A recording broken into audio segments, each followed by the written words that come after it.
12월 2일 목요일 대놀뉴스 전해드리겠습니다.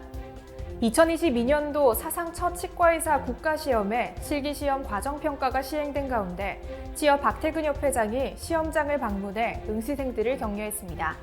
이번 과정평가에서는 하루 72명의 응시자가 표준화 환자를 대상으로 병력을 청취하고 진단 진료를 수행했습니다.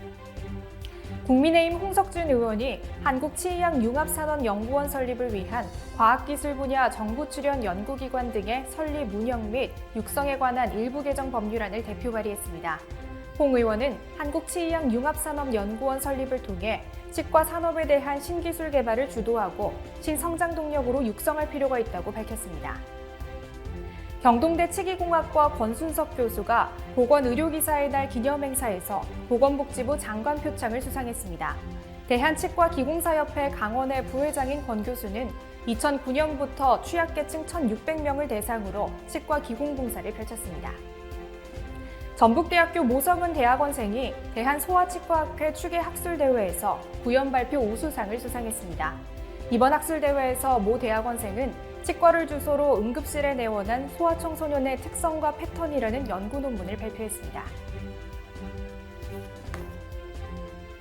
병원 동업 운영 중 분쟁이 발생했을 경우 분쟁을 일으킨 의사를 조합원에서 제명하는 것이 위법하지 않다는 판결이 나왔습니다.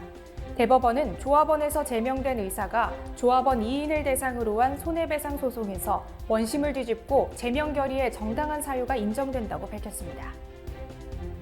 대구과학대 치위생과가 종합학술대회 포스터 경진대회에서 최우수상과 장려상을 수상했습니다. 김지연, 진소윤 등 치위생과 학생들은 치과 위생사들의 코로나 이후 감염관리 실천도에 관한 비교 연구를 발표했습니다. 3D 덴탈 스캐닝 전문 기업인 메디트가 구강 스캐너 i700이 셀러런트 최고 기술상을 수상했다고 밝혔습니다. 올해 4월 첫 선을 보인 이번 제품은 향상된 기술력과 편의성을 토대로 출시 이후 큰 인기를 얻었습니다.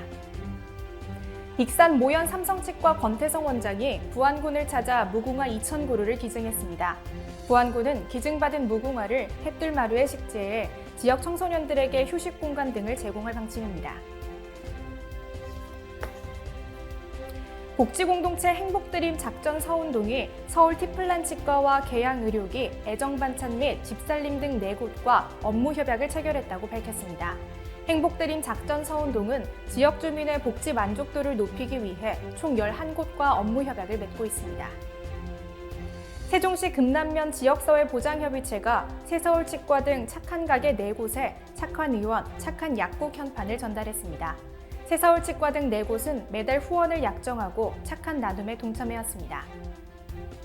상무스타 치과병원과 광주자동차 매매사업조합이 진료협력병원 협약을 체결했습니다.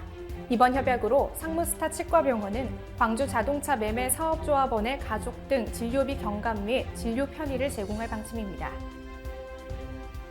부고 소식입니다. 대전지부 김강호 회원의 부친상입니다. 빈소는 부산 성모병원 장례식장 5호실이며 발인은 12월 3일 금요일입니다. 대놀뉴스는 치과인 여러분의 제보를 기다립니다. 경조사, 인사동정, 봉사활동, 각종 행사 소식 등 치과계에 공유할 어떠한 소식도 좋습니다. 화면에 보이는 이메일이나 전화로 제보해 주시면 대놀뉴스에 반영 가능하고 우수 제보자에겐 소정의 상품도 드리겠습니다. 이상으로 대놀뉴스를 마칩니다. 고맙습니다.